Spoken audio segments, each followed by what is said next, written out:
So it looks like there's a brand new and shiny box set coming out for the Tau Empire.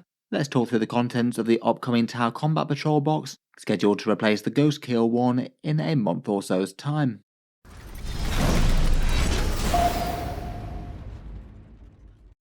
Hello and welcome back to Auspex Tactics, where today we're talking Tau once more, and in this video I thought we'd cover one other bit of interesting news from the Codex, and that's the contents of the updated Combat Patrol box that's going to be coming out for the faction.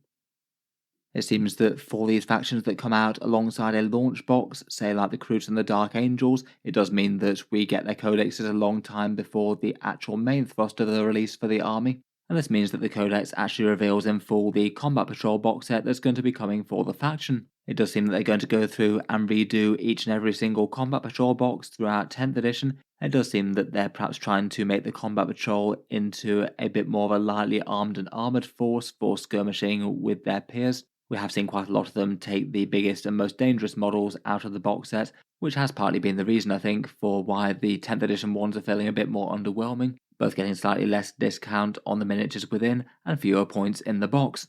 This Combat Patrol is the one that will replace the Ghost Kill Combat Patrol. It's called the Sudden Dawn Cadre, and I guess that this one will come out in a similar sort of way to the Dark Angels Combat Patrol box, alongside the main individual codex release for the faction. That's likely to be somewhere between 1 and 2 months after the Kroot Hunting Pack goes on full sale. So if you did want the Ghost Kill one, there's at least a little bit more time left to pick it up. Maybe not the worst to have a heads up there. In any case, let's dig into the details for the box set. And a massive thank you to the person who showed me where this has leaked to the internet. I really appreciate in the assistance in making the video as early as possible.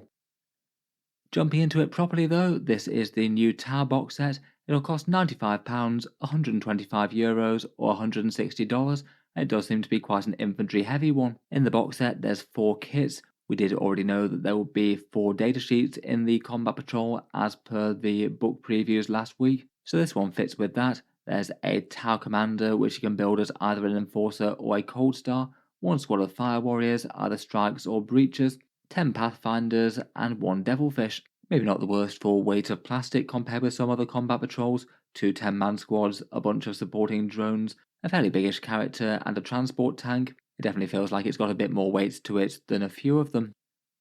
For how many points did it get you in game? It looks like it's around about 355 points. That's going by the digital points, and I broadly expect those to keep kind of similar when we do get the full official download. Most of the units haven't changed by enormous amounts from Index to Codex.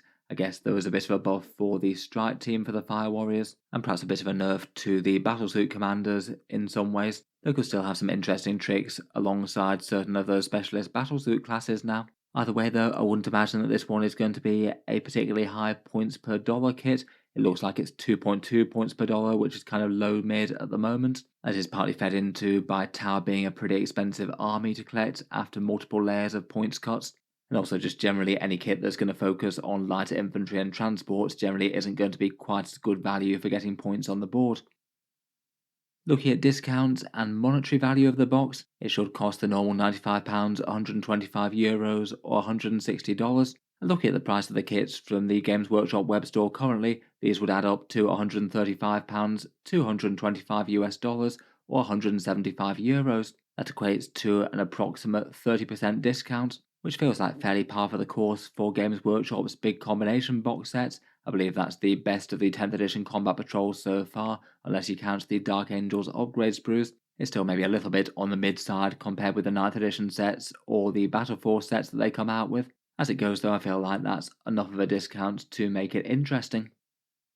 For thoughts on the contents, I feel like the models are nice enough. The Commander, Pathfinders, and Fire Warriors are all kits that came in the not so terribly distant past. I feel like all of them hold up really quite well today. It does look like the Pathfinder kit would be the one that doesn't include the Kill Team upgrades, much like the Chaos Space Marines and their Combat Patrol versus their Kill Team Legionaries set. I guess for age of the miniatures, the Devilfish is by far the oldest, but I feel like it holds up pretty well still. Fine details don't really matter quite as much on big chunky tanks where the overall silhouette and stuff is better. I certainly feel like it's a useful enough thing to have the faction's iconic transport as part of the Combat Patrol. I was wondering if they were going to have something like a squad of Kroot Carnivores in this as well, but it seems that they're not offering those here.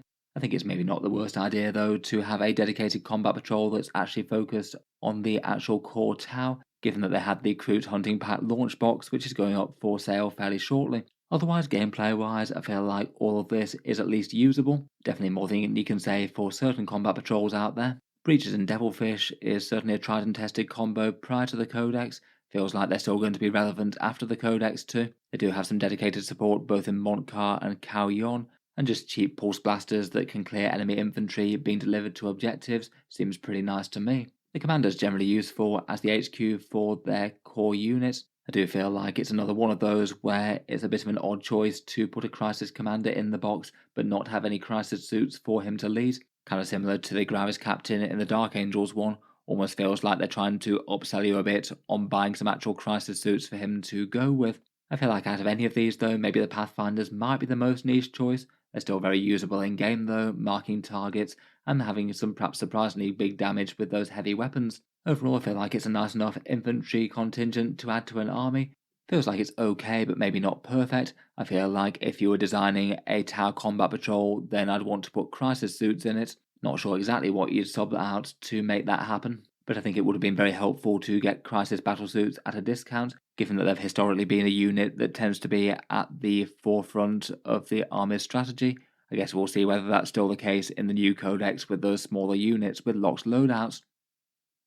The one it will be placing is this one, the one with the Ghost Kill Stealth Suit unit, the 10 Fire Warriors, Ethereal and Fireblade. This one was an interesting one with 2 infantry characters, otherwise going heavy into the Tau Stealth units. I feel like this one was liked well enough, again maybe not absolutely top tier amongst combat patrols within Warhammer 40k, but sort of seen as a good staple for the army. Particularly since 10th edition, that Ghost Kill has been pretty useful to have with the Lone Operative rules, pretty disruptive to have some firepower that you can't do much about. The discount on this one when buying individually was more like 38%, so it was a higher discount there, and the points in the box are roughly 395 points, again depending a little bit on assembly choice.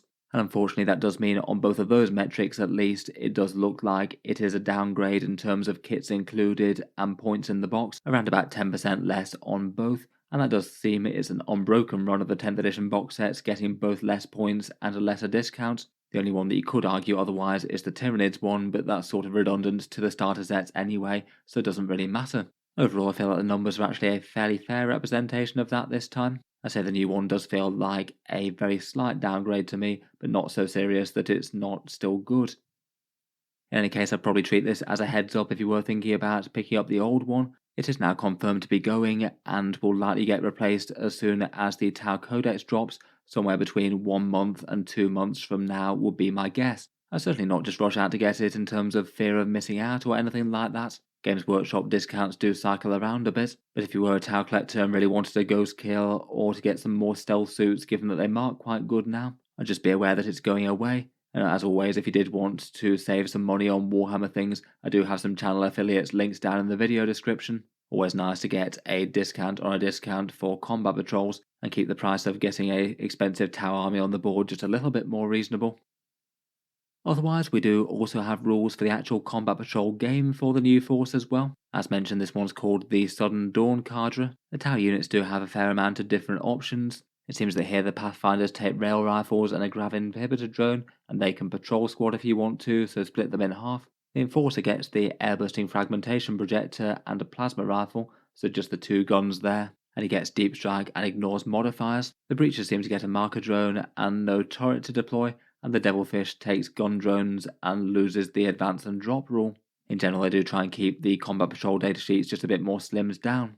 For stratagems, the Lethal Force gets a fall back and shoot one command point to improve AP within 10 inches. That does seem like it could make those breachers extra savage. And there's an interesting move d6 inches and gain the benefit of cover when you get shot. You can use that on the infantry or the commander, but not the Devilfish. For their secondary objectives, they get to either score victory points for holding the midfield at the end of your turn, 4 victory points per point on round 1 and 2, and 2 victory points on rounds 3 to 5. Or alternatively, you can ask your opponent to kindly nominate 1 unit, and you get 12 victory points if you can slay that unit by the end of the game. Finally, for the choice of enhancements, for Commander Cloudspear he's called, both of those giving a 4+ invulnerable save, so he is quite tanky between that and his feel no pain. And his buffs are a defensive one that help his infantry with a -1 to hit and protecting them from overwatch, or he gets a personal damage boost allowing him to reroll 1 hit and wound roll, and also the number of shots on his air-bursting fragmentation projector, so he gets 1 extra savage plasma rifle and a bit more volume fire. In any case, I'll be interested to hear your guys' takes. Which is the better combat patrol out of these two? Do you think that Commander Devilfish, Pathfinders, and Fire Warriors wins? Or do you think you're on the side of Ghost Kill, Stealth Suits, Fire Warriors, and characters? If you've enjoyed the video, then feel free to subscribe to Auspex Tactics. I have made a good few Tau videos over the last day or so, including a review of those new Krutox Rampagers and a full breakdown of the rules of the Tau Empire Codex. I'll leave that one linked down in the video description. If you are looking to pick up the Kroot Hunting Pack box set as well, that should go live very shortly. I believe midnight Central Time in the USA and Canada at Wargame Portal and Fenris Workshop, both links down in the video description. It should be 10 AM in the UK, and I believe it should be 10 AM at Gap Games in Australia as well. Feel free to give those links a look down in the video description if you were looking to pick one up. In any case, plenty of interesting Tau stuff over the last few days. Let me know your thoughts down in the comments, and of course a massive thank you to the chap who shared the combat patrol with me. It's really cool to get that info early to be able to pass it on to you guys. Finally, if you have been enjoying all the videos on the channel, I would just like to mention that Auspex Tactics does have a Patreon page as well, and you can also find that links down in the video description below. Channel patrons do get a few advantages, seeing certain videos early, regular votes to see what sort of things happen next on the channel, and automatic entry into the regular prize giveaways with a chance to win some big model kits each month. If any of that sounds good to you or you'd just like to help support, the link is down in the video description. In any case, a massive thank you for listening, and I'll hope to see you guys next time.